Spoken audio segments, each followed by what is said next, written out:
In this video, dear students, we will see continuation of the last video that we studied barriers to communication. Adradde continuation part. So the next barrier is different comprehensions of reality. See, we belong to each one of us belong to different backgrounds or different culture. Because of that, we have our own perspectives, our own beliefs on things, right? So ನಾವೊಂದು ಆಬ್ಜೆಕ್ಟನ್ನು, ಒಂದು ಈವೆಂಟನ್ನು, ಪರ್ಸನನ್ನು ಬೇರೆ ಬೇರೆ ರೀತಿಯಲ್ಲಿ ಏನು ಕನ್ಕ್ಲೂಷನಿಗೆ ತಗೊಳ್ತೀವಿ. So that is what different comprehensions of reality. So this reality are the what is there, ನಾವು ಅದನ್ನು ಒಂದೇ ರೀತಿ ನೋಡಿದ್ರೆ it is not fixed to everyone. It depends, right? It is complex and continuously changing.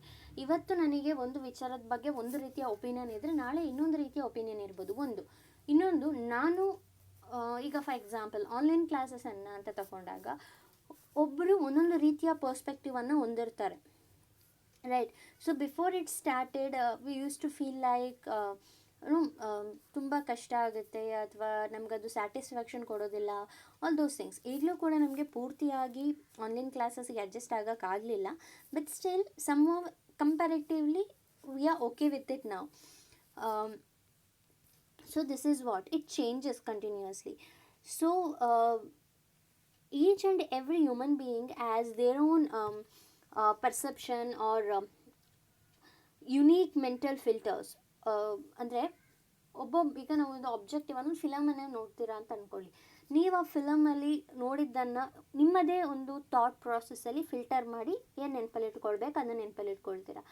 Same ಫಿಲಮನ್ನು ಒಟ್ಟಿಗೆ ಇನ್ನೊಬ್ರು ಯಾರು ನೋಡಿರ್ತಾರೆ, ಅವರು ಅವರ ಪರ್ಸ್ಪೆಕ್ಟಿವಲ್ಲಿ ಅವರ ಸೆನ್ಸರಿ ಪರ್ಸೆಪ್ಷನಲ್ಲಿ ಅವರು ಫಿಲ್ಟರ್ ಮಾಡಿ ಇಟ್ಕೊಂಡಿರ್ತಾರೆ. So it differs. So it is or we should accept that ಇಬ್ಬರು ಒಂದೇ ರೀತಿ ಒಂದು ವಿಚಾರವನ್ನು ಪರ್ಸೀವ್ ಮಾಡಲಿಕ್ಕೆ ಸಾಧ್ಯನೇ ಇಲ್ಲ. ಐಡೆಂಟಿಕಲ್ ಮ್ಯಾನರಲ್ಲಿ ನಮಗೆ ಅದನ್ನ ಪರ್ಸೀವ್ ಮಾಡಲಿಕ್ಕೆ ಸಾಧ್ಯನೇ ಇಲ್ಲ. So we infer the things or we perceive the things in different ways, right? So that's why miscommunication may happen. ಅಂದರೆ ಕಮ್ಯುನಿಕೇಟರ್ ಒಂದು ಪಾಯಿಂಟ್ ಆಫ್ ವ್ಯೂ ಅಲ್ಲಿ ಎಕ್ಸ್ಪ್ಲೇನ್ ಮಾಡ್ತಾ ಇರ್ಬೋದು, at the same time receiver ಇನ್ನೊಂದು point of view ಅಲ್ಲಿ ಅದನ್ನು accept ಮಾಡ್ತಾ ಇರ್ಬೋದು. So because of that miscommunication ಆಗುತ್ತೆ. ಸೊ ಅದರಲ್ಲೇ ಬರುವಂಥ ಪಾಯಿಂಟ್ಸ್ಗಳು ಯಾವುದು ಅಂತ ಹೇಳಿದರೆ ಅಬ್ಸ್ಟ್ರಾಕ್ಟಿಂಗನ್ನು ಹೇಳೋದಾದರೆ ಅದರ ಅರ್ಥ ಏನು ಅಂತ ಹೇಳಿದರೆ, it is a process of focusing attention on some details and omitting others. So what we do here is we take few things and we omit others. For example, ಈಗ ನಾನು ಕ್ಲಾಸ್ ಮಾಡ್ತಾ ಇದ್ದೀನಿ. ನಾನು ಕ್ಲಾಸ್ ಮಾಡಿದ್ರಲ್ಲಿ ಕೆಲವನ್ನು ನೀವು focus ಮಾಡ್ತೀರಾ, ಕೆಲವನ್ನು omit ಮಾಡಿ ಬಿಡ್ತೀರಾ, like some sort of ignoring. Okay, so it is very important that we have to have this ability, abstracting ability ನಮ್ಮ ಹತ್ರ ಇರಬೇಕು. ಸೊ ದ್ಯಾಟ್ ನಮ್ಮ ವ್ಯಾಲ್ಯೂಯಬಲ್ ಟೈಮನ್ನು, ಸ್ಪೇಸ್ ಆ್ಯಂಡ್ ಮನಿಯನ್ನು ಸೇವ್ ಮಾಡುತ್ತೆ. But still when it comes to a communication it is really a barrier. ನಿಮ್ಮ ಪ್ರಕಾರ ಏನು ಇಂಪಾರ್ಟೆಂಟ್ ಅಂತ ಅನಿಸುತ್ತೋ ನೀವು ಅದರ ಕಡೆ ಗಮನ ಕೊಡ್ತೀರಾ. But from the side of communicator ನೀವೇನು ಇಂಪಾರ್ಟೆಂಟ್ ಅಂದ್ಕೊಂಡಿದ್ದೀರ ಅದು ಇಂಪಾರ್ಟೆಂಟ್ ಆಗಿರಲಿಕ್ಕಿಲ್ಲ. ನೀವು ಏನು ನೆಗ್ಲಿಜಿಬಲ್ ಅಂದ್ಕೊಂಡಿದ್ದೀರಾ ಅದೇ ಇಂಪಾರ್ಟೆಂಟ್ ಆಗಿರ್ಬೋದು. So such a cases it is quite barrier. Like receiver ಏನು ಇಂಪಾರ್ಟೆಂಟ್ ಪರ್ಟಿನೆಂಟ್ ಅಂತ ಅಂದ್ಕೊಂಡಿರ್ತಾರೆ ಅದು ಇನ್ನೊಬ್ಬರಿಗೆ ಆ ಥರ ಅನ್ನಿಸ್ಲಿಕ್ಕಿಲ್ಲ, ಇನ್ಸಿಗ್ನಿಫಿಕೆಂಟ್ ವಿಚಾರ ಅಂತ ಅನ್ನಿಸ್ಬೋದು. So that what you keep with you may be insignificant and what you omit may be a important one. So ಈ ಥರ ಆದಾಗ ಕಮ್ಯುನಿಕೇಷನಲ್ಲಿ ಬ್ಯಾರಿಯರ್ ಆಗಿ ಆಗುತ್ತೆ ದಿಸ್ ಅಬ್ಸ್ಟ್ರಾಕ್ಟಿಂಗ್. ಸೊ ಇದನ್ನು ಹೇಗೆ ನಾವು ಓವರ್ಕಮ್ ಮಾಡ್ಬೋದು ಅಂತ ಹೇಳಿದ್ರೆ, so we have to be mentally prepare the receiver side. ರಿಸೀವರನ್ನು ನಾವು ಅಥವಾ ಅವರ ಪಾಯಿಂಟ್ ಆಫ್ ವ್ಯೂ ಅಲ್ಲಿ ನಾವು ಕಮ್ಯುನಿಕೇಟ್ ಮಾಡಬೇಕಾಗುತ್ತೆ. ಸೊ ಅವರನ್ನು ಅರ್ಥ ಮಾಡ್ಕೊಳ್ಳೋದು ಇಲ್ಲಿ ಇಂಪಾರ್ಟೆಂಟ್ ಆಗುತ್ತೆ. Next is slanting. Okay, slanting is bias ಇಟ್ಕೊಳ್ಳೋ ಅಂಥದ್ದು. ಅವ್ರು ಹೇಳ್ತಾ ಇದ್ದಾರೆ ಅಂತ ಹೇಳಿದ್ರೇ ನಾವಿಲ್ಲಿ ಓಕೆ ಅವ್ರೇನೋ ತಪ್ಪಾಗಿ ಹೇಳ್ತಾ ಇದ್ದಾರೆ, ಒಂದು bias.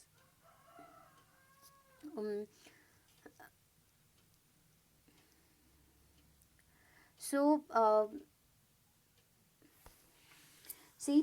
slanting we do many a time, like ನಮ್ಮ ಮುಂದೆ ಏನು ನಡೀತಾ ಇದೆ ಅದಕ್ಕೆ ನಮ್ಮದೇ ಆದಂಥ ಒಂದು ಜಡ್ಜ್ಮೆಂಟನ್ನು ಕೊಡುವಂಥದ್ದು, ಪರ್ಟಿಕ್ಯುಲರ್ ಪ್ರಿಜುಡೈಸಸನ್ನು ಇಟ್ಕೊಳ್ಳುವಂಥದ್ದು. ಸೊ ದ್ಯಾಟ್ ಅವ್ರು ಏನು ಹೇಳಿದರೆ ಅದು ತಪ್ಪು ಅಂತ ನಾವೇ ಅಂದ್ಕೊಳ್ಳೋದು, ಅಥವಾ ಅವ್ರು ಹೇಳಿದ ತಪ್ಪು ಅಂತಿದ್ರು ಕೂಡ ಸರಿ ಅಂತ ನಾವು ಅಂದ್ಕೊಳ್ಳೋದು. ಸೊ ಫಾರ್ ಎಕ್ಸಾಂಪಲ್, ಒಬ್ಬರು ಈಗ ಕುಡಿದು ಮಾತಾಡ್ತಾ ಇದ್ದಾರೆ, the person is said that is drunkard. So ಅವ್ನು ಯಾವಾಗ ಮಾತಾಡೋದು ಡೌಟ್ ಬರುತ್ತೆ, ಕುಡ್ದಿದ್ದಾನೋ ಇಲ್ವಾ, ಅಥವಾ when you do something we concentrate on that, ಅವ್ನು ಕುಡ್ದು ಈಗ ಮಾಡ್ತಾ ಇದ್ದಾನೆ ಅಂತ. ಇನ್ ರಿಯಾಲಿಟಿ ಈ may be a different person, like ಅವ್ನು ಗುಡ್ ಏನು ಲಾಯಲ್ ಎಂಪ್ಲಾಯಿ ಆಗಿರ್ಬೋದು, ಕೆಲಸದ ಟೈಮಲ್ಲಿ ಚೆನ್ನಾಗಿ ಕೆಲಸ ಮಾಡ್ತಾನೆ. After that you may get drunk, then help ಮಾಡಬೇಕು ಅಂತ ಹೇಳಿದರೆ is a kind hearted man. So it may happen, but we have bias that ಒಬ್ಬ ತಪ್ಪು ಮಾಡಿದರೆ ಅವನು ಪೂರ್ತಿ ತಪ್ಪು ಅಂತ, ರೈಟ್. ಒಂದು ಸಣ್ಣ ತಪ್ಪು ಮಾಡಿದರೆ ಅವ್ನು ಪೂರ್ತಿ ವಿಚಾರದಲ್ಲಿ ಅವ್ನು ತಪ್ಪು, ಎಲ್ಲ ಕೆಲಸವನ್ನು ಅವನು ರಾಂಗ್ ಆಗಿ ಮಾಡ್ತಾನೆ ಅಂತ ನಮ್ಮ ಹತ್ರ ಒಂದು ಪ್ರಿಜುಡೈಸಸ್ ಇದೆ. And see this happens no, like very common that ನಮ್ಮ ಗ್ರೂಪಲ್ಲಿ ಯಾರಾದರೂ ಒಬ್ಬರು ಲೈಕ್ ನಿಮ್ಮ ಕ್ಲಾಸ್ಮೇಟ್ಸ್ ಸ್ಕೂಲಲ್ಲೆಲ್ಲ ಇರುವಾಗ ಯಾರಾದರೂ ಒಬ್ಬರು ಯಾವತ್ತೋ ಒಂದು ದಿವಸ ಏನೋ ಕದ್ದು ಸಿಕ್ಕಾಕೊಂಡಿದ್ದಾರೆ ಅಂತ ಹೇಳಿದರೆ, when ever something is missing first ನೆನಪಾಗೋದು ಅದೇ ಪರ್ಸನ್. ಸೊ ನಿಜವಾಗ್ಲೂ ಆಗಿರಬೇಕು ಅಂತಿಲ್ಲ ಅಲ್ವಾ. ಸೊ ಇದು ಸ್ಲ್ಯಾಂಟಿಂಗ್ ಬಯಾಸ್. ನಾವು ಒಂದು ಸ್ಟೇಟ್ಮೆಂಟ್ ಅಥವಾ ನಾವು ಒಂದು ಪ್ರಿಜುಡೈಸಸ್ಗೆ ಹೋಗ್ಬಿಟ್ಟಿರ್ತೀವಿ. So we should not keep this prejudices within us. So then only we can overcome slanting. Next, inferring. Inferring is what we perceive. Like,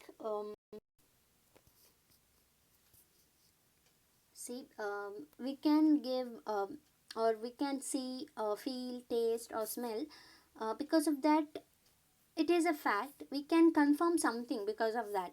ನಾನೀಗ ಏನಾದರೂ ನೋಡಿದ್ದೀನಿ ಅಂತ ಹೇಳಿದ್ರೆ yes I have seen that ಅಂತ ಹೇಳ್ಬೋದು. ಸ್ಮೆಲ್ ನನಗೆ ಗೊತ್ತಾಗುತ್ತೆ, ಟೇಸ್ಟ್ ಗೊತ್ತಾಗುತ್ತೆ. Because of that I can give some fact. ಆ ಫ್ಯಾಕ್ಟನ್ನು ನಾನು ಕೊಡುವಾಗ ಒಂದು ಕನ್ಕ್ಲೂಷನ್ಸನ್ನು ಕೊಡ್ತೀನಲ್ವಾ, ಬೇಸ್ಡ್ ಆನ್ ದ ಫ್ಯಾಕ್ಟ್. ನಾನೇನು ನೋಡಿದ್ದೀನಿ, ನಾನೇನು ಟೇಸ್ಟ್ ಮಾಡಿದ್ದೀನಿ, ಅಥವಾ ನಾನೇನು ಸ್ಮೆಲ್ ಮಾಡಿದ್ದೀನಿ, ಅದರ ಬೇಸಿಸ್ ಮೇಲೆ ನಾನು ಏನಾದರೂ ಒಂದು ಕನ್ಕ್ಲೂಷನನ್ನು ಕೊಟ್ಟರೆ ಅದನ್ನ ನಾನು ಇನ್ಫರೆನ್ಸಸ್ ಅಂತ ಕರಿಬೋದು. So let me give an example.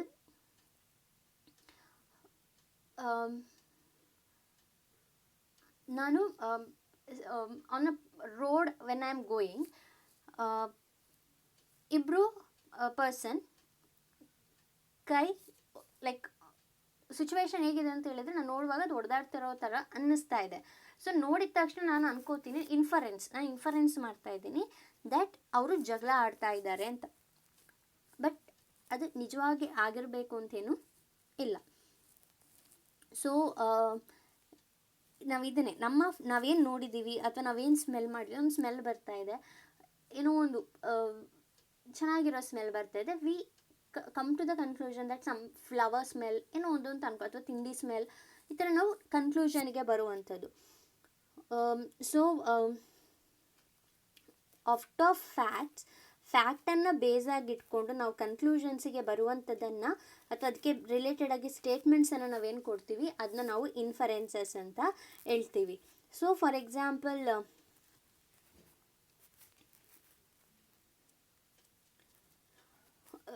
ಈಗ ಗೋಲ್ಡ್ ಪ್ರೈಸ್ ಫ್ಲಕ್ಚುವೇಷನ್ ಏನಾಗುತ್ತೆ, ನಾವು ಅದಕ್ಕೆ ಅಸಂಪ್ಷನನ್ನು ಇಟ್ಕೊಳ್ತೀವಿ. ಲೈಕ್ ಮದುವೆ ಸೀಸನ್ ಬಂದಾಗ ಗೋಲ್ಡ್ ರೇಟ್ ಜಾಸ್ತಿ ಆಗುತ್ತೆ, ಇನ್ಫರೆನ್ಸಸ್. ನಾವು ಫ್ಯಾಕ್ಟ್ ನೋಡಿದ್ದೀವಿ, it happens every year. So ನಾವು ಅದನ್ನ ನೋಡಿ ನಾವೀಗ ಕನ್ಕ್ಲೂಷನ್ಗೆ ಬರ್ತಾ ಇದ್ದೀವಿ. ಸೊ ಎಗೇನ್ ಬಸ್ ಟೈಮಿಂಗ್ ಅಂತ ಒಂದು ಕಡೆ ಬೋರ್ಡ್ ನೋಡಿದ್ದೀರಾ, that Puttur to Sullia bus ಇಷ್ಟು ಗಂಟೆಗೆ 8:30 ಅರೌಂಡ್. ಸೊ ಬಸ್ ಸ್ಟ್ಯಾಂಡಲ್ಲಿ ಬೋರ್ಡ್ ನೋಡಿದ್ದೀರಾ, ಸೊ ನೀವು ಅನ್ಕೋತೀರಾ ಓಕೆ 8:30ಗೆ ಬಸ್ ಇರುತ್ತೆ ಅಂತ. ಹಾಗೆ ಆಗಬೇಕು ಅಂತ ಏನಿಲ್ಲ, ಮೇ ಬಿ ಅದು ಲೇಟ್ ಆಗ್ಬೋದು ಅಥವಾ ಬೇಗ ಬರ್ಬೋದು by any chance. So this is what inferencing or inferring.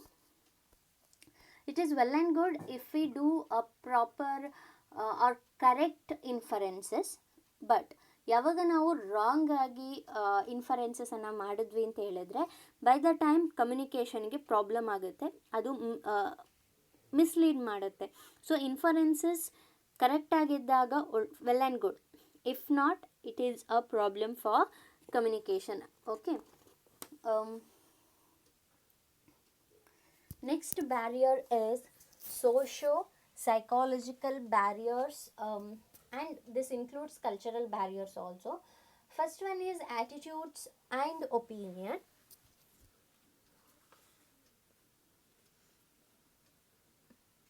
See, every person has his own attitude and opinions on every objects, right?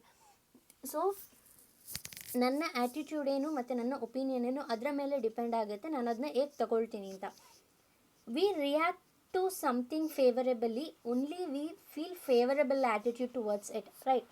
ನಮಗೆ ಅದರ ಮೇಲೆ ನೆಗೆಟಿವ್ ಆ್ಯಟಿಟ್ಯೂಡ್ ಇದೆ ಅಂತ ಹೇಳಿದ್ರೆ ಅಥವಾ ಒಪಿನಿಯನ್ ಇದೆ ಅಂತ ಹೇಳಿದ್ರೆ we will not take it.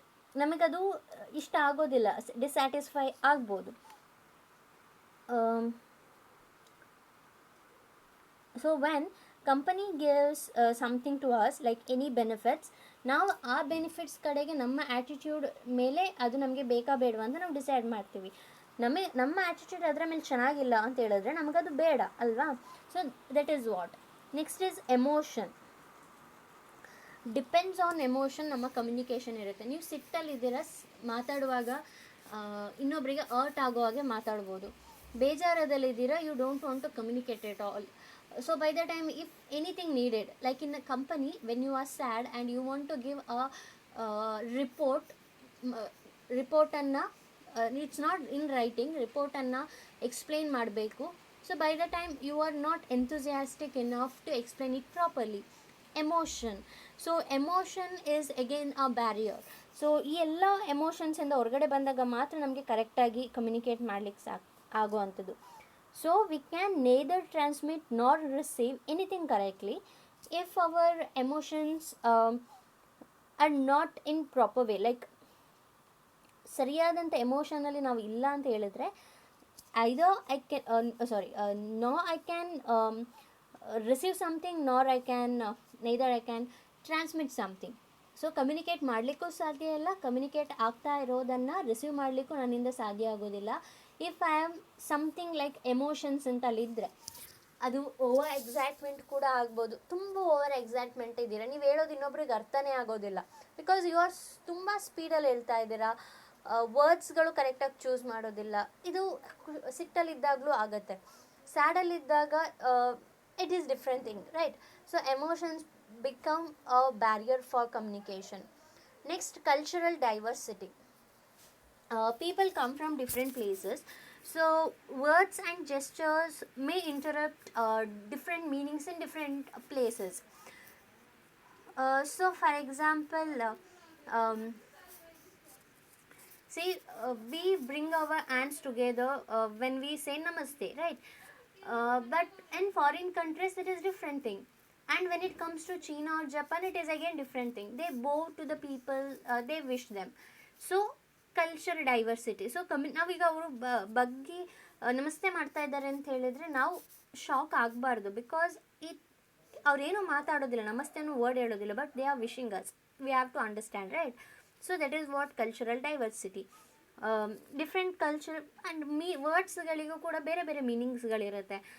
For example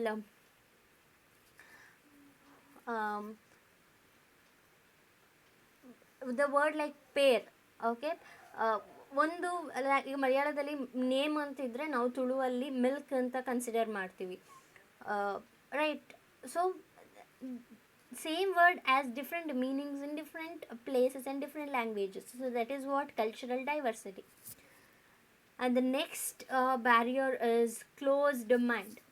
See, if a person that is from the side of receiver closed mind ಅವನು ಆಗಿದ್ದಾನೆ ಅಂತ ಹೇಳಿದರೆ ನೀವು ಅವನಿಗೆ ಏನೇ ಕಮ್ಯುನಿಕೇಟ್ ಮಾಡಿ ಅವನು ರಿಸೀವೇ ಮಾಡಲ್ಲ. ಸೊ ನಾನು ಹೇಳಿದ್ದು ನಾನು ಅಂದ್ಕೊಂಡಿದ್ದೆ ಸರಿ, ನೀವು ಹೇಳಿದ್ದು ನನಗೆ ಬೇಡ ಅಂತ ಅಂದ್ಕೊಂಡ್ಬಿಡ್ತಾರೆ. So they have their own opinions, so they keep it very rigid. They don't want to take anything from others. So they just refuse to listen. ಕೇಳಿಸ್ಕೊಳ್ಳೋಕ್ಕೇ ಇಷ್ಟಪಡಲ್ಲ when they are closed mind. So people say that we should have open mind, then only we can learn new things. So closed mind iddaga we cannot learn, we cannot give, it's just a bad behavior anta helbodu. But still closed mind idre closed mind idre obba person ಗೆ ಅದು communication ಗೆ barrier. Next, frame of reference, or I can say frame of mind also. So it is something related to closed mind only. But ಇಲ್ಲೇನಾಗುತ್ತೆ ಅಂತ ಹೇಳಿದ್ರೆ ನಮ್ಮ upbringing, ನಮ್ಮ education, ನಮ್ಮ experience, ಇದರಿಂದ ನಾವು ಒಂದು ಜಡ್ಜ್ಮೆಂಟಿಗೆ ಬಂದಿರ್ತೀವಿ. ಆ ಜಡ್ಜ್ಮೆಂಟ್ ಒಂದು ಫ್ರೇಮಿಗೆ ಬಂದಿರ್ತೀವಿ. ನಮ್ಮ ಒಪಿನಿಯನ್ಗಳು ಅಲ್ಲಿ ಡಿಸೈಡ್ ಆಗಿ ಬೀಳುತ್ತೆ. ಸೊ ಬೇರೆ ಯಾರಾದರೂ ಬಂದು ಇಲ್ಲ ಅದು ಆ ಥರ ಅಲ್ಲ ಅಂತ ಹೇಳಿದರೆ ನಾವು ಅದನ್ನ ಒಪ್ಕೊಳ್ಳೋಕೆ ರೆಡಿ ಇಲ್ಲ. ಬಿಕಾಸ್ ನಾವು ಕಲ್ತ್ಕೊಂಡು ಬಂದಿದ್ದೀವಿ ಇದೇ ರೀತಿ ಅಂತ, ರೈಟ್? ನಮ್ಮ ಫ್ರೇಮ್ ಆಫ್ ರೆಫರೆನ್ಸ್ ಅದು, ಅಥವಾ ನಮ್ಮ frame of mind. So it is something related to closed mind also. Next, status conscious. So if you are over conscious about your status, if you are at lower level, okay ನನಗೇನೂ ಗೊತ್ತಿಲ್ಲ, ನಾನು communicate ಮಾಡಿದರೆ ತಪ್ಪಾಗುತ್ತೋ ಏನೋ ಅಂತ. At the same time if you are at higher status, ನಾನು doubt ಕೇಳಿದ್ರೆ ತಪ್ಪಾಗುತ್ತೆ, so I will not keep any questions. ಅವ್ರು ಹೇಳಿದ್ದನ್ನು ಕೇಳಿಸ್ಕೊಳ್ತೀನಿ, ಅಥವಾ ಅವ್ರಿಗೆ ಮಾತಾಡೋಕ್ಕೆ ಅವಕಾಶನೇ ಕೊಡಲ್ಲ, ರೈಟ್? ನಾನು ಹೇಳಿದ್ದನ್ನು ಕೇಳಬೇಕು ಅಷ್ಟೇ. If you are a superior, so that is what status consciousness. ನಿಮ್ಮ ಸ್ಟೇಟಸ್ ಬಗ್ಗೆ ನಿಮಗೆ ತುಂಬ ಕಾನ್ಷಿಯಸ್ ಇದೆ ಅಂತ ಹೇಳಿದರೆ ಅಲ್ಲಿ ಕಮ್ಯುನಿಕೇಷನ್ ಚೆನ್ನಾಗಾಗಲ್ಲ, ಅಲ್ಲಿ ಬ್ಯಾರಿಯರ್ ಕ್ರಿಯೇಟ್ ಆಗುತ್ತೆ. Next is the source of communication. So where the communication is coming from. ಈಗ ಆಲ್ ಆಫ್ ಅ ಸಡನ್ ನಿಮ್ಮ ಕ್ಲಾಸಲ್ಲಿ ಒಬ್ಬರು ಎದ್ದು ನಿಂತು ಇವತ್ತು ನಾನು ಕ್ಲಾಸ್ನ ಹೀಗೆ ಆ್ಯಕ್ಟಿವ್ಲಿ ಎಂಗೇಜ್ ಮಾಡ್ತೀನಿ ಅಂತಂದರೆ, you don't trust them first thing, and you don't want to support it also, okay? So that you will not encourage them, right? So the source of communication is very important. So ಯಾರು ನಮ್ಮ ಹತ್ರ ಬಂದು communicate ಮಾಡ್ತಾ ಇದ್ದಾರೆ ಅದರ ಮೇಲೆ ನಾವು ಅವರನ್ನು ಕೇಳಿಸ್ಕೊಳ್ಬೇಕಾ ಬೇಡವಾ ಅಂತ. ನಿಮಗೆ ಬೈ ಪರ್ಸನ್ ನಿಮ್ಗೆ ಅವರನ್ನು ಆಗಲ್ಲ, ಓಕೆ? ಅವರು ಬಂದು ಏನೋ ಒಂದು ಇಂಪಾರ್ಟೆಂಟ್ ವಿಚಾರವನ್ನು ಎಕ್ಸ್ಪ್ಲೇನ್ ಮಾಡ್ತಾ ಇದ್ದಾರೆ. ಇನ್ ಅ ಗ್ರೂಪ್ ನೀವು ಟೀಮಲ್ಲಿದ್ದೀರಾ, ಆ ಟೀಮಲ್ಲಿ ಒಬ್ರನ್ನ ಕಂಡ್ರೆ ನಿಮ್ಗೆ ಆಗಲ್ಲ, ಅವರು ಅವರ ಐಡಿಯಾವನ್ನು ಎಕ್ಸ್ಪ್ರೆಸ್ ಮಾಡ್ತಾ ಇದ್ದಾರೆ. You say something negative on it, or you don't want to listen. So because the source of communication you are not liking, right? So this is the source of communication. If it is okay with you, then fine. If it is not okay with you, it is a barrier. Next, inattentiveness. So we become inattentive to communication sometimes, like distraction adaga, athwa it is not something important anta nimage ansidre, ಏನಾದರೂ disturbance create ಆದರೆ, right, inattentiveness ಆಗುತ್ತೆ. Unconsciously ಇದಾಗುವಂಥದ್ದು. We become inattentive if communication contains new ideas and our mind avoids or refuses to respond to it. ಈ ಥರ ಎಲ್ಲ ಸಾಧ್ಯತೆಗಳಿದೆ, okay? Inattentiveness. Next, conflicting goals. So ಇಬ್ಬರು person, communicator ಮತ್ತು receiver, ಅವರಿಬ್ಬರ ನಡುವೆ ಕಾನ್ಫ್ಲಿಕ್ಟಿಂಗ್ ಗೋಲ್ಸ್ ಅಂದರೆ ಬೇರೆ ಬೇರೆ ಅಪೋಸಿಟ್ ಗೋಲ್ಸ್ಗಳಿದ್ದಾಗ ಕಮ್ಯುನಿಕೇಷನ್ಗೆ ಬ್ಯಾರಿಯರ್ ಅದು. ನಾನು ಕಮ್ಯುನಿಕೇಟರ್, ನೀವು ರಿಸೀವರ್, ನಮ್ಮಿಬ್ಬರ ಅಬ್ಜೆಕ್ಟಿವ್ ಡಿಫ್ರೆಂಟ್. ಸೊ ನಾನು ಹೇಳಿದ್ದನ್ನು ನೀವು ಒಪ್ಪಲ್ಲ, ನೀವು ಹೇಳಿದ್ದನ್ನು ನಾನು ಒಪ್ಪಲ್ಲ, ಕನ್ಕ್ಲೂಷನ್ನೇ ಬರೋದಿಲ್ಲ. So it is a barrier to communication. So ನಾನು ಹೇಳಿದ್ದಕ್ಕೆ ನೀವು ಪ್ರಾಪರಾಗಿ ರೆಸ್ಪಾಂಡ್ ಮಾಡದೇ ಇರುವಂಥದ್ದು, ಅಥವಾ ನಿಮ್ಮ ಐಡಿಯಾಸನ್ನು ನಾನು ರಿಸೀವ್ ಮಾಡದೇ ಇರುವಂಥದ್ದು, like this. So next is faulty transmission. So what happens is, ಇದು ಟ್ರಾನ್ಸ್ಮಿಷನ್ ಅಂತ ಹೇಳಿದರೆ ಲೈಕ್ ಟ್ರಾನ್ಸ್ಲೇಟಿಂಗ್ ಅಂತ ಅಂದ್ಕೊಳ್ಬೋದು, ಓಕೆ? ಈಗ ಕಂಪನಿಯಲ್ಲಿ ಒಂದು ಮೀಟಿಂಗ್ ನಡೀತಾ ಇದೆ. ಆ ಮೀಟಿಂಗಿಗೆ ಎಲ್ಲ ರೆಪ್ರೆಸೆಂಟೇಟಿವ್ಸ್ ಬಂದಿದ್ದಾರೆ. ಅದರಲ್ಲಿ ಅನ್ಎಜುಕೇಟೆಡ್ ಕೂಡ ಇರ್ಬೋದು, ಅಥವಾ uneducated in the sense the people who are working in factory, ಅವರಿಗೆ ಕಂಪನಿಯ ಮ್ಯಾನೇಜಿಂಗ್ ವರ್ಕ್ಸ್ಗಳ ಐಡಿಯಾ ಇರೋದಿಲ್ಲ. How it works, the words, like systems idea ಇರೋದಿಲ್ಲ. ಸೊ ಅವರಿಗೆ ಗೊತ್ತಾಗೋ ರೀತಿಯಲ್ಲಿ ಟ್ರಾನ್ಸ್ಲೇಟ್ ಮಾಡಿ ಕಂಪನಿಯ ಪ್ರಾಜೆಕ್ಟ್ಗಳ ಎಕ್ಸ್ಪ್ಲೈನ್ ಮಾಡ್ತಾ ಇರ್ತಾರೆ. ಬಿಕಾಸ್ ಅವ್ರಿಗೂ ಕೂಡ ಗೊತ್ತಿರಬೇಕಲ್ವಾ that company is welcoming participative management. ಆ ಕಾನ್ಸೆಪ್ಟ್ ನಿಮಗೆ ಹೇಗೂ ಗೊತ್ತಿದೆ. ಸೊ ಫಾರ್ ದಟ್ ರೀಸನ್ ಎಂಪ್ಲಾಯೀಸ್ಗಳನ್ನು ಮೀಟಿಂಗ್ಗಳಲ್ಲಿ ಇನ್ಕ್ಲೂಡ್ ಮಾಡಿದಾಗ ಅವ್ರಿಗೂ ಅರ್ಥ ಆಗುವಂಥ ರೀತಿಯಲ್ಲಿ ಕಮ್ಯುನಿಕೇಷನ್ ಆಗಬೇಕು. ಸೊ ಈ ಥರ ಟ್ರಾನ್ಸ್ಲೇಟ್ ಮಾಡುವ ಸಂದರ್ಭದಲ್ಲಿ ಓಕೆ ಫಾಲ್ಟಿ ಟ್ರಾನ್ಸ್ಮಿಷನ್ ಆಗುತ್ತೆ. ಲೈಕ್ ಕೆಲವೊಂದು ಪಾಯಿಂಟ್ಗಳನ್ನು ಬಿಟ್ಟು ಹೋಗುವಂಥದ್ದು, ಅಥವಾ ಟ್ರಾನ್ಸ್ಲೇಟ್ ಮಾಡುವ ಸಂದರ್ಭದಲ್ಲಿ ರಾಂಗ್ ವರ್ಡ್ಸನ್ನು ಚೂಸ್ ಮಾಡಿ ಟ್ರಾನ್ಸ್ಲೇಟ್ ಮಾಡುವಂಥದ್ದು. So which gives entirely different meaning. ಈ ಥರ ಎಲ್ಲ ಸಾಧ್ಯತೆಗಳು ಇದೆ. Next is poor retention. It happens with everyone. We human being cannot keep what we listen or what come to us through communication 100%. 100% ನಾವು ಏನನ್ನೂ ಕೂಡ ನಮ್ಮ ಮೈಂಡಲ್ಲಿ ಇಟ್ಕೊಳ್ಳಿಕ್ಕಾಗೋದಿಲ್ಲ, ರಿಟೈನ್ ಮಾಡಲಿಕ್ಕಾಗೋದಿಲ್ಲ. So poor retention again a barrier for communication. So oral messages particularly ಕೊಟ್ಟಿದ್ದೆಲ್ಲವನ್ನು ಕೂಡ ನಮಗೆ ನೆನಪಲ್ಲಿ ಇಟ್ಕೊಳ್ಳಿಕ್ಕಾಗೋದಿಲ್ಲ. ಹೇಳಿದ್ರಲ್ಲಿ ಒಂದು ಮುಕ್ಕಾಲು ಭಾಗನೂ ಅರ್ಧ ಭಾಗನೂ ನೆನಪಲ್ಲಿ ಇಟ್ಕೊಳ್ಬೋದು. Next is unsolicited communication. So unsolicited communication ಅಂತ ಹೇಳಿದರೆ for this we become unresponsive. ನಾವು ರೆಸ್ಪಾನ್ಸ್ ಕೊಡೋದಿಲ್ಲ. ಕಾರಣ ಈಗ ನೋಡಿ, ನೀವು ಮನೆಗೆ ಯಾರನ್ನಾದರೂ ಕರೆದು ನನಗೆ ಫ್ಯೂಚರ್ ಬಗ್ಗೆ ಸಜೆಷನ್ ಕೊಡಿ ಅಂತ ಕೇಳಿದರೆ you will more attentive to it ಅಲ್ವಾ. It is very common. ಈಗ ನೀವಾಗೆ ನಿಮ್ಮ ಕಸಿನ್ ಸಿಸ್ಟರ್ ಬ್ರದರ್ಸ್ ಯಾರು ಹೈಯರ್ ಪೊಸಿಷನಲ್ಲಿದ್ದಾರೆ ಇವಾಗ, ಅವರಿಗೆ ಫೋನ್ ಮಾಡಿ ಅಥವಾ ಅವ್ರ ಮನೆಗೆ ಬಂದಿದ್ದಾಗ ನೀವಾಗೆ ಹೋಗಿ ಕೇಳಿದರೆ you will become more interested to it. Solicited, you went for them, right. But not invited ಕಮ್ಯುನಿಕೇಷನ್ಗಳು ಕೆಲವಿರುತ್ತೆ. ಮನೆಗೆ ಅವ್ರ ಪಾಡಿಗೆ ಬಂದಿರ್ತಾರೆ, they started to give advices, right. So by the time you will not attentive to it. ನಿಮ್ಗೆ ಅದು ಕೇಳಿಸ್ಕೊಳ್ಳೋಕೆ ಇಷ್ಟ ಇರೋದಿಲ್ಲ. Because it is not welcomed by you. ನೀವು ಅದನ್ನ ಕೇಳಲಿಲ್ಲ ಅಲ್ವಾ. So that is what unsolicited communication. So again it is a barrier to communication. So ಅದರ ರಿಕ್ವೈರ್ಮೆಂಟ್ ಇಲ್ಲದೇ ಕಮ್ಯುನಿಕೇಷನ್ ಆಗ್ತಾ ಇದೆ ಅಂತ ಹೇಳಿದ್ರೆ ಹೆಚ್ಚಿನ ಸಂದರ್ಭದಲ್ಲಿ ಅಟೆಂಟಿವ್ ಆಗಿ ಇರೋದಿಲ್ಲ ಅಂತ. So these are all few socio-psychological barriers, which includes cultural barriers also. Next is how we can overcome this barrier. First thing, plan your communication carefully. Like what you want to communicate, ಯಾರ ಜೊತೆ communicate ಮಾಡಬೇಕು, ಅದರ objective ಏನು, ಇದರ ಬಗ್ಗೆ ಕ್ಲಿಯರಾಗಿ ಗೊತ್ತಿರಬೇಕು, right. So the medium you want to choose, ಇದರ ಬಗ್ಗೆ ಪ್ರಾಪರಾಗಿ ಪ್ಲ್ಯಾನ್ ಮಾಡ್ಕೊಳ್ಬೇಕು. Then know the receiver.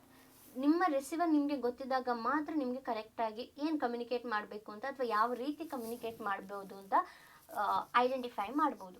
So ನಿಮ್ಮ ರಿಸೀವರ್ಸ್ ಪಾಯಿಂಟ್ ಆಫ್ ವ್ಯೂ ಅಲ್ಲಿ ಏನು, ಅವ್ರಿಗೆ ಏನು ರಿಕ್ವೈರ್ಮೆಂಟ್ ಇದೆ, ಇದನ್ನೆಲ್ಲ ತಿಳ್ಕೊಳ್ಬೇಕು. Next is listen more, speak less. So it is very important that to become a good communicator or to make it more effective communication, we have to listen more and speak less. So when we do this, we can gather up the things what we want to communicate. ನಾವು ಕೇಳಿಸ್ಕೊಳ್ತಾ ಇದ್ದಾಗ ನಮಗೆ ಏನೇನು next ನಾವು communicate ಮಾಡಬೇಕು, ಏನು response ಕೊಡಬೇಕು ಅಂತ ನಮಗೆ ಪ್ರಿಪೇರ್ ಮಾಡ್ಕೊಳ್ಳಿಕ್ಕಾಗ್ತದೆ. Next, put yourself in others shoe. ನಾವು ಕಮ್ಯುನಿಕೇಟ್ ಮಾಡೋಕ್ಕಿಂತ ಮುಂಚೆ ನಾನು ಯಾರ ಹತ್ರ ಕಮ್ಯುನಿಕೇಟ್ ಮಾಡಬೇಕು ಅಂತ ಅಂದ್ಕೊಂಡಿದ್ದೀನೋ ಅವರ ಜಾಗದಲ್ಲಿ ನಿಂತು ಯೋಚನೆ ಮಾಡಬೇಕು, ಅವರಿಗೆ ಈ ಕಮ್ಯುನಿಕೇಷನ್ ಎಷ್ಟು ಇಂಪಾರ್ಟೆಂಟ್. ಈಗ ಯಾರಾದರೂ ಬಂದು ಸೇಮ್ ವಿಚಾರವನ್ನು ನನ್ನ ಹತ್ರ ಕಮ್ಯುನಿಕೇಟ್ ಮಾಡಿದರೆ ನಾನು ಹೇಗೆ ರಿಯಾಕ್ಟ್ ಮಾಡ್ಬೋದು, ಅಥವಾ ನಾನು ಆ ಕಮ್ಯುನಿಕೇಷನಲ್ಲಿ ಏನನ್ನು ಎಕ್ಸ್ಪೆಕ್ಟ್ ಮಾಡ್ಬೋದು, ಈ ಥರ ಎಲ್ಲ ಕ್ವೆಶನ್ಸನ್ನು ಕೇಳಿಕೊಂಡ್ರೆ ನನಗೆ ಪ್ರಾಪರ್ ಕಮ್ಯುನಿಕೇಷನ್ ಮಾಡಲಿಕ್ಕಾಗ್ತದೆ. Next, take care of your tone. ಯಾವ ರೀತಿ ಮಾತಾಡ್ತೀರಾ, ಯಾವ ಟೋನನ್ನು ಫಾಲೋ ಅಪ್ ಮಾಡ್ತೀರಾ, ಅದರ ಬಗ್ಗೆ ಗಮನ ಕೊಡಬೇಕು. Like something you want to say in pleasant voice or pleasant tone, ನೀವು ಅದನ್ನ ತುಂಬ ಆಶಾಗೆ ಹೇಳಿದರೆ ಅವ್ರಿಗೆ ಇಷ್ಟ ಆಗೋದಿಲ್ಲ. ಫಾರ್ ಎಕ್ಸಾಂಪಲ್, ಯಾರನ್ನು ನೀವು ಅಪ್ರೈಸ್ ಮಾಡಬೇಕು, ಚೆನ್ನಾಗಿ ಮಾಡಿದೀಯಾ ಅಂತ ಅಷ್ಟೇ ಹೇಳಿದ್ರೆ ಖುಷಿ ಆಗುತ್ತಾ? ಇಲ್ಲ. ಪ್ಲೆಸೆಂಟ್ ಆಗಿ, very good, I congratulate you, you have done good job, ಒಂದು ಟೋನನ್ನು ಫಾಲೋ ಮಾಡಬೇಕು, right? So then only communication ಚೆನ್ನಾಗಾಗೋದು. Next, seek feedback and offer clarification. So after you communicate, ask them, have you understood thing? Communication ಅರ್ಥ ಆಯ್ತಾ? Information ಗೊತ್ತಾಯ್ತಾ? ಏನಾದರೂ doubts ಇದೆಯಾ? Offer clarification. ಏನಾದರೂ ಡೌಟ್ಸ್ ಇದ್ದರೆ ಕೇಳಿ, I will re explain the things. So clarification ಇದ್ದರೆ ಕೇಳ್ಕೊಳ್ಬೇಕು. So these are all things has to be followed, are the guidelines they have to follow to overcome the barriers. So first thing, plan the communication properly. Receiver ಯಾರು ಅಂತ ಕರೆಕ್ಟಾಗಿ ಗೊತ್ತಿರಬೇಕು. Then speak less, listen more. Then put yourself before communicating in others shoe. ಬೇರೆಯವರ ಜಾಗದಲ್ಲಿ ನಿಂತು ನೀವು plan ಮಾಡಬೇಕು. Then tone ಬಗ್ಗೆ ಗಮನ ಕೊಡಬೇಕು, how you talk and all, words choosing and all. Then ಫೀಡ್ಬ್ಯಾಕ್ನ ತಗೊಳ್ಬೇಕು. ಕ್ಲಾರಿಫಿಕೇಷನ್ ಬೇಕು ಅಂತಿದ್ರೆ ಕ್ಲಾರಿಫಿಕೇಷನ್ ಕೊಡ್ಬೋದು. So these things has to be followed. So this is about the first unit, business communication. Okay, so yes, if you have any doubt you can ask when we come for online classes. Thank you.